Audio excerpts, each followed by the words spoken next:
Salut les amis. Le film Jurassic Park nous a appris que les scientifiques ne devraient pas expérimenter avec l'ADN de créatures éteintes, car cela pourrait mal finir. Néanmoins, compte tenu de l'évolution rapide de la science et des opportunités émergentes, les scientifiques ne peuvent pas manquer la chance de faire revivre des animaux disparus. Par conséquent, ils sont maintenant activement engagés dans des tentatives de résurrection des créatures autrefois disparues.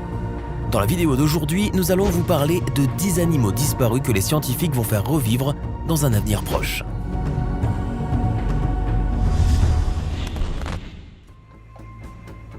Si vous pensiez que les licornes sont des créatures fictives que l'on ne trouve que dans les contes de fées ou les films de science-fiction, alors vous aviez raison, mais en partie.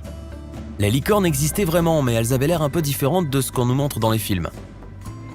Un exemple idéal de cela est la licorne de Sibérie, ou pour être précis, cette espèce est appelée l'Elastomotherium de Sibérie, Elasmosterium sibiricum.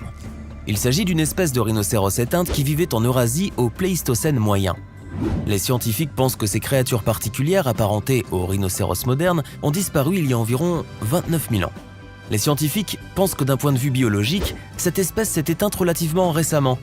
Alors elle peut encore être ressuscitée. Le père Guélisol a bien conservé les restes de cette véritable licorne, ce qui donne de réelles chances pour la renaissance de cette espèce aujourd'hui.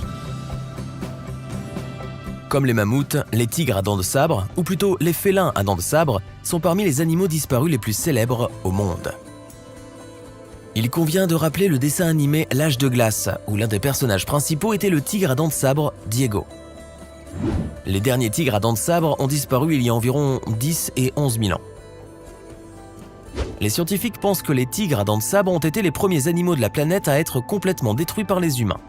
Cependant, l'humanité peut toujours s'excuser auprès de ces créatures en les ressuscitant. Les scientifiques croient que les restes de tigres à dents de sabre conservés dans le pergélisol peuvent servir de meilleures sources d'ADN. Si les scientifiques parviennent à obtenir le génome du tigre à dents de sabre, ils devront ensuite trouver une mère porteuse. Selon les chercheurs, la meilleure candidate est la lionne africaine, considérée comme la donneuse d'œufs optimale. Le mégalocéros, également appelé élan irlandais, est un mammifère artiodactyle éteint de la famille des cervidés. Cette espèce a existé du Pliocène supérieur au début de l'Holocène, il y a 10 000 à 13 000 ans en Eurasie et en Afrique du Nord. Mais surtout, de nombreux squelettes ont été trouvés dans les tourbières d'Irlande, d'où vient le nom de l'espèce. Les scientifiques notent que l'élan irlandais était l'un des plus gros élans qui ait jamais existé sur la planète. La croissance des plus grands représentants de l'espèce dépassait 2 mètres au garrot, et la distance entre les pointes des cornes atteignait 4 mètres. Les scientifiques prévoient maintenant de ressusciter cette espèce inhabituelle. À l'heure actuelle, les chercheurs résolvent l'un des problèmes les plus graves qui entravent la réussite de la résurrection. Ils essaient de trouver des espèces modernes les plus proches de cette espèce. À leur avis, seul un représentant de cette espèce, une femelle, peut devenir mère porteuse d'un embryon cloné.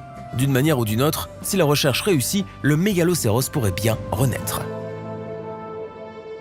Le dronte de Maurice ou dodo est une espèce éteinte d'oiseaux incapables de voler dont les représentants vivaient sur l'île Maurice dans l'océan Indien. Avec les mammouths et les dinosaures, le dodo est l'une des espèces éteintes les plus célèbres, ainsi que l'oiseau éteint le plus célèbre au monde. Malheureusement, ce sont les gens qui sont devenus la cause de l'extinction du dodo lorsqu'ils ont commencé à peupler l'île Maurice. Les dodos vivaient dans le calme et l'isolement des prédateurs. Les scientifiques pensent que, pour cette raison, le dodo n'avait pas peur des personnes qui sont arrivées à Maurice. Mais les gens, à leur tour, ont réalisé que le dodo était une créature sans défense et en ont profité à leur propre fin.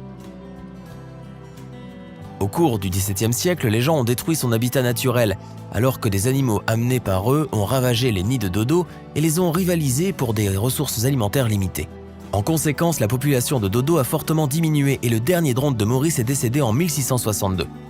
Nous pensons que ces oiseaux étonnants ont été traités injustement, comme le pensent également de nombreux scientifiques qui veulent essayer de les ressusciter. Ils prévoient de prendre le parent le plus proche du dodo, le pigeon à crinière, et de le connecter à la cellule du dodo. En théorie, la résurgence des drontes de Maurice semble donc probable.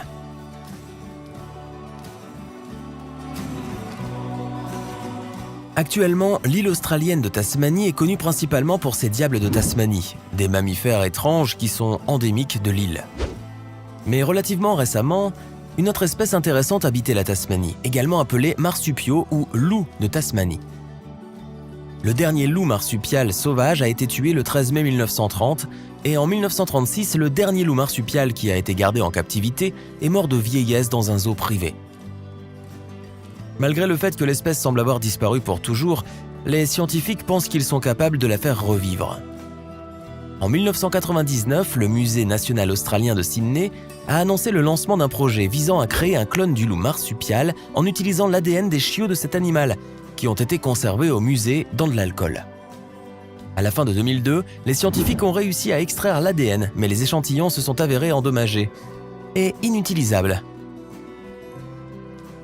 Le 15 février 2005, on a annoncé la suspension du projet. Cependant, en mai 2008, les scientifiques ont quand même réussi à faire fonctionner les gènes de loups marsupiaux dans un embryon de souris.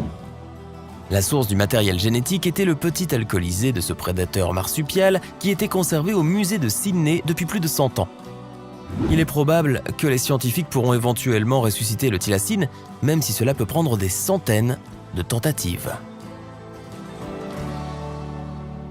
L'aurochs est un mammifère artiodactyle disparu qui a été domestiqué par les anciens colons de l'Inde et de l'Eurasie il y a environ 10 000 ans.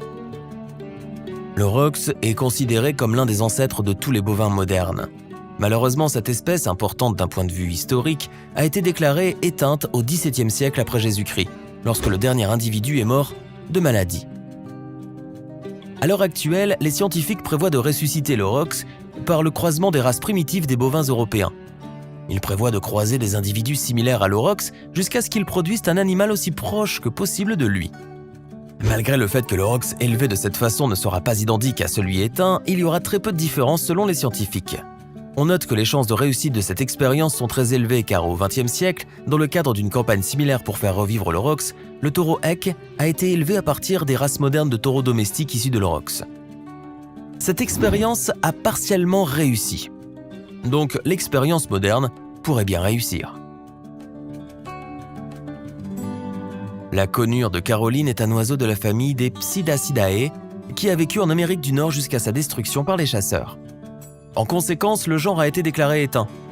La cause de l'extermination peut être comprise, mais vous ne pouvez pas la supporter car elle est en tout cas horrible. Les braconniers chassaient les conures de Caroline en raison de leurs plumes incroyablement belles, qui étaient ensuite utilisées dans la fabrication de chapeaux pour dames coûteux. La demande pour de tels chapeaux a conduit au fait qu'en 1939, les conures de Caroline ont été reconnues comme définitivement éteintes. Néanmoins, des travaux sont en cours pour faire revivre ces merveilleux oiseaux. Les scientifiques ont séquencé l'ADN de la conure de Caroline à partir de fragments de coquilles d'œufs conservés au musée d'État de New York. La génétique prévoit d'essayer d'utiliser une femelle de la conure Nandei, Nandaius nandei, comme mère porteuse. Et bien que l'intention des scientifiques soit bonne, beaucoup de gens croient, à juste titre, qu'après la renaissance des conures de Caroline, l'histoire de leur extermination peut se répéter. Contrairement aux autres héros de cette vidéo, le pic-à-bec ivoire n'est pas reconnu comme un animal complètement éteint.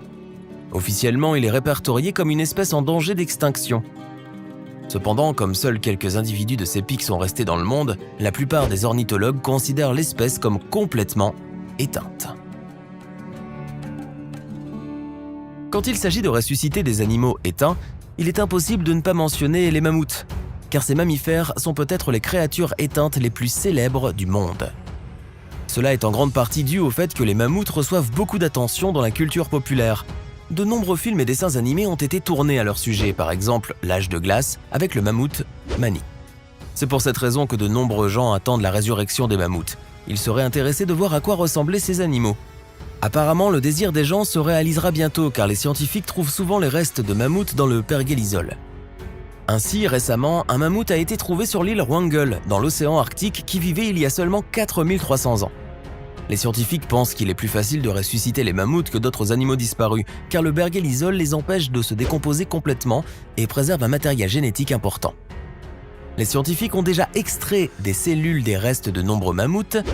Ils prévoient de combiner les gènes du mammouth avec le génome de l'embryon d'éléphant pour créer un hybride du mammouth et de l'éléphant avec toutes les caractéristiques du mammouth que nous connaissons des films et des manuels. Et c'est tout pour aujourd'hui. Écrivez dans les commentaires quel animal vous choisiriez si vous aviez l'occasion de ressusciter n'importe quel animal. Et au fait, cela en vaut-il la peine? Merci d'avoir regardé et à bientôt.